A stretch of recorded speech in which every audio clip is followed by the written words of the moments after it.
اقبال پہ بات کرنا میں سب سے پہلے تو اپنے آپ کو اس اہل نہیں سمجھتا، کیونکہ اقبال کا اور اقبالیات کا ہمیں ادراک نہیں ہے کہ یہ کتنی بڑی شخصیت اور کتنی بڑی فلسفے اور ایک بہت بڑی فیلڈ جس پہ لوگ پی ایچ ڈی کرتے ہیں، اس پہ اگر آپ اسے کتابوں کے نام بھی پوچھیں تو شاید مجھے ہمارے پاس کتابوں کے نام نہیں آتے ہوں گے۔ میرے والد صاحب نے ایم اے اردو کیا تو ان کی اردو کی جو کتابیں تھیں وہ ڈاکٹر سلیم چشتی صاحب نے ایک شرح لکھی ہوئی ہے اقبال کی، تو وہ ہمارے ریک میں پڑی ہوتی تھی، وہ کبھی سال بعد ہم صفائی پہ کرتے تھے، تو میں نے باقاعدہ کبھی اقبال کی ایم اے اردو کیا تو وہ کتاب کبھی ہم پڑھ لیتے تھے، مگر یہ کہ وہ بھی کبھی اگر شعر پڑھنے کی کوشش کی تو والد صاحب اس میں کوئی غلطی نکال دیتے تھے، تو اس وجہ سے زیادہ میں اپنے آپ کو قابل نہیں سمجھتا کہ اقبال پہ بات کروں، مگر یہ کہ جتنا اقبال شناسی کی کوشش کی وقت کے ساتھ ساتھ ہم لوگ میں سمجھتا ہوں بہت زیادتی کرتے ہیں، اقبال کو شاعر مشرق کہہ دیتے ہیں، مقید کر دیتے ہیں ایک شاعر کی حد تک اور ایک صرف مشرق کے شاعر کی حد تک۔ میں تو سمجھتا ہوں اقبال کا ایک آفاقی پیغام ہے، پوری دنیا کے لیے ہے۔ ابھی جرمنی کی بات ہوئی تھی کہ جرمنی میں وہ گئے، انگلستان میں گئے، وہاں انہوں نے تعلیم حاصل کی، ان کے ٹیچرز وہاں پر تھے۔ ایران میں کیونکہ ان کا پرشین کلام تھا، اگر آپ ایسٹ ایشیا میں جائیں، انڈونیشیا اور ملیشیا میں، وہاں بھی اقبال کا ترجمہ کر کے اقبال کو فالو کیا جاتا ہے۔ اقبال کو خالی شاعر مشرق کہنا یا ہندوستان کے شاعر کہنا، میں سمجھتا ہوں سب سے پہلی تو ہمیں یہ زیادتی ہے۔ دوسری چیز جو اقبال کو تھوڑا بہت جو میں نے جس طرح آپ کو بتایا کہ پڑھنے سننے کا موقع ملا، اقبال ایک بہت بڑے فلسفی بھی ہیں، ایک بہت بڑے مفسر بھی ہیں۔ ان کی جو سارا کلام ہے، اگر آپ مولانا روم کی مثنوی پڑھیں تو اس کو فارسی کا قرآن کہتے ہیں۔ وہاں کیونکہ مولوی اتنے سخت نہیں ہے تو وہ کسی نے ان پہ فتویٰ نہیں لگایا۔ اگر میں یہ کہوں کہ اقبال کی شاعری کا ایک پورا پورشن جو ہے وہ قرآن کی تفسیر ہے یا اردو کا قرآن ہے تو یہ غلط نہیں ہوگا۔ تو اسی طریقے سے آپ جو اقبال تھے وہ ایک بہت بڑے سیرت نگار تھے۔ آپ صلی اللہ علیہ وسلم کی جس طریقے سے اقبال نے سیرت بیان کی ہے اپنے اشعار میں، وہ بہت کم لوگوں نے یہاں ہمارے سب کانٹیننٹ میں ان کو یہ شرف حاصل ہوا۔ اور اس کے ساتھ ساتھ اس زمانے میں ایک نیشن اسٹیٹس کا بہت بڑا ایک چل رہا تھا فلسفی، ایک ویسٹرنائزیشن کی موومنٹ چل رہی تھی، مسلمان ایک آئیڈینٹی کرائسس کے شکار تھے۔ انہوں نے احیاء امت کا ایک جو بیڑا اٹھایا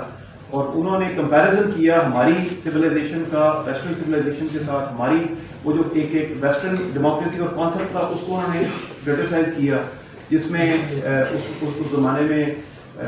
مذہب اور یہ ملت کی جو ایک ڈبیٹ چل رہی تھی، جس کو مارکہ مذہب و قومیت کہیں انہوں نے ذکر کیا اس کا، تو اس میں کہ مذہب ایک پرائیویٹ مسئلہ، اس پہ انہوں نے ہماری قوم کو ایک میں سمجھتا ہوں اس وقت بڑی ضرورت کی گائیڈنس دی۔ اور پھر اقبال کی شروع کی شاعری میں ٹھیک ہے ہمیں تھوڑی سی ہندوستان کی ایک وہ نظر آتی ہے جھلک اور ہندوستان سے محبت، مگر اس میں ایسا ارتقا ہے کہ اقبال کے جو بعد کا کلام ہے، خاص طور پہ جو 1930 کے بعد جب انہوں نے خطبہ الہ آباد پیش کیا، اس کے بعد کا کلام جو ہے، اور اس کے بعد پھر ان کے چاروں جو اردو کے مجموعے ہیں وہ پبلش ہوئے، ان میں اور اقبال کا جو پرانا کلام ہے جو ہندوستان گئے یا اس کے فوراً بعد انہوں نے کلام لکھا، وہ بہت سارا ہے۔ تو یہاں چونکہ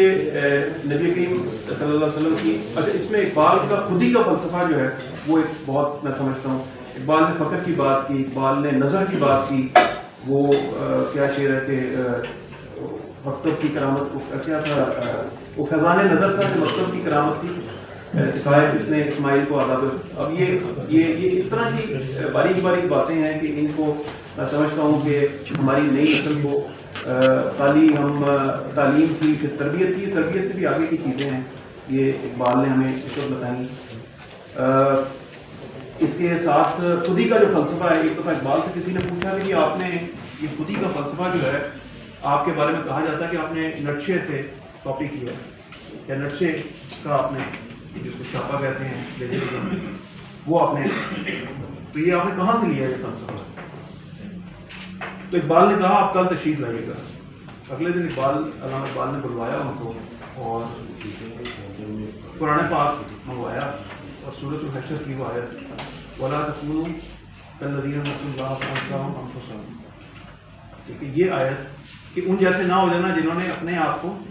جنہوں نے اللہ تعالیٰ کو بھلا دیا وہ اپنے آپ کو بھلا گئے پھر، کہ اللہ تعالیٰ کو بھلا دینے کا مطلب ہے کہ آپ اپنے آپ کو بھول گئے. اچھا میں خود ہی کا فلسفہ جب کافی پہلے کی بات ہے، میرا خیال تھا کہ یہ شاید قرآن پاک کی ایک آیت ہے من عرف نفسہ فقد عرف ربہ، اس سے شاید ہے کہ جس نے اپنے آپ کو پہچانا اس نے اپنے رب کو پہچان لیا. مگر جب میں نے یہ چیز دیکھی پڑھنے کا موقع ملا کہ اقبال نے تو یہ یہاں سے ڈرائیو کیا ہے، تو پھر اس میں اللہ تعالیٰ کا ایک طرف یہ بھی ہے فذکرونی اذکرکم، تو مسلمان کو تو دو چوائسیں، یا تو اللہ کا ذکر کریں اللہ آپ کا ذکر کرے گا، یا آپ اللہ کو بھلا دیں تو آپ اپنے آپ کو بھول جائیں گے. اور اولئک هم الفاسقون یہ اس کیٹیگری میں. اس کے بعد میں سمجھتا ہوں ایک علامہ اقبال چونکہ مناسبت ہے میلاد النبی کے حوالے سے، ربیع الاول کا مہینہ چل رہا ہے، علامہ اقبال میلاد نبی منانے والوں میں سے بھی تھے، اور اس پہ ان کا کلام بھی موجود ہے جس میں آپ کو نظر آتا ہے. ایک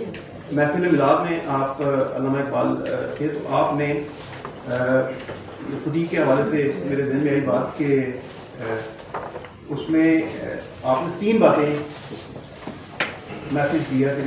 بطور مسلمان ہمیں 3 کام کرنے چاہیے اگر ہم اپنے آپ کو نبی کریم صلی اللہ علیہ وسلم کو امتی کہتے ہیں. تو پہلی چیز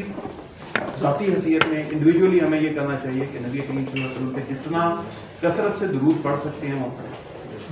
اور کسی نے علامہ اقبال سے پوچھا کہ جی آپ حکیم الامت کیسے بنے؟ علامہ اقبال نے کہا کہ میں نے 1 کروڑ دفعہ درود شریف پڑھا. سبحان اللہ. آپ بھی 1 کروڑ دفعہ درود شریف پڑھیں، آپ ہی حکیم الامت بن جائیں گے. دوسری چیز انہوں نے کہا کہ آپ کسی محفل میں جب جاتے ہیں، کسی مجلس میں جاتے ہیں، تو وہاں نبی کریم صلی اللہ علیہ وسلم کی سیرت بیان کرنا، ان کے اوصاف، ان کا میسج جو ہے وہ آپ لوگوں کو بتائیں. یہ آپ ایمان کا درجہ تو میں نہیں کہوں گا، مگر یہ آپ صلی اللہ علیہ وسلم سے محبت کی ایک سیکنڈ کیٹیگری ہے کہ پہلے درود شریف، اس کے بعد آپ صلی اللہ علیہ وسلم کے اوصاف، آپ صلی اللہ علیہ وسلم کی سیرت جو ہے وہ بیان کریں. مسلمان ہے تو اچھی بات ہے، نہیں تو غیر مسلموں کو بھی آپ کر سکتے ہیں. تیسری چیز انہوں نے علامہ اقبال سے فرمایا بہت مشکل ہے کہ آپ کنسیو کریں کہ اگر نبی کریم صلی اللہ علیہ وسلم آج اس صورتحال میں ہوتے تو وہ کیسے ایکٹ کرتے یا کیسے ریئیکٹ کرتے. کہ اگر فار ایگزامپل ہم کسی سے کوئی لین دین کا معاملہ کر رہے ہیں، کسی جگہ نوکری پہ جا رہے ہیں، کوئی اور کوئی اپنی فیملی کے ساتھ کوئی معاملہ کر رہے ہیں، بچوں کی تربیت کر رہے ہیں، تو ہم ایک دفعہ سوچیں کہ اگر آج کے دور میں نبی کریم صلی اللہ علیہ وسلم ہوتے تو وہ اس موقع پہ کیا کرتے. تو یہ ان کا تیسرا لیول تھا نبی کریم صلی اللہ علیہ وسلم سے محبت کا. تو میں سمجھتا ہوں کہ اگر یہ 3 چیزیں ہم اپنی زندگی میں اس ماہ مبارک کے حوالے سے کر لیں تو اقبال کا میسج جو ہے وہ ہمیں کافی حد تک. آخر میں ایک یہ میڈم نے جو فارسی پڑھی تو مجھے ڈر لگ گیا، میں نے فارسی کے شعر نہ پڑھوں. میں نے پھر لکھ لیا ہے کہ میں کوئی غلطی نہ کر دوں، اگر کہیں غلطی ہو تو آپ مجھے تصحیح فرما دیجیے گا. دیکھیے جو ادب نبی کریم صلی اللہ علیہ وسلم کا میں نے اقبال کے اس میں دیکھا ہے. مولانا جو جامی ہیں ان کو بڑا عاشق رسول کہا جاتا ہے، فارسی جو ہے مجھے آتی نہیں ہے، مگر یہ تھوڑا بہت ان کی جھلک اگر یہاں بڑے صغیر میں کی نظر آتی تو وہ صرف اقبال ہے. اقبال نے وہ ایک ربائی ہے، اس پہ میں اپنی بات ختم کروں گا کہ تو غنی اظہر تو عالم من کہ اللہ تعالیٰ سے التجا کر رہے ہیں کہ آپ 2 جہاں کے غنی ہیں، من فقیر، میں فقیر ہوں. روز محشر عذر ہائے من فقیر. روز محشر کی میری چھوٹی سی ریکویسٹ، میری چھوٹی سی عذر جو ہے نا وہ قبول فرما لیجیے گا. اللہ تعالیٰ سے دعا فرما رہے گر تو بینی حساب نہ گزیر کہ اگر میرا حساب لینا بہت ضروری ہو از نگاہ مصطفیٰ پنہاں ہو گئی.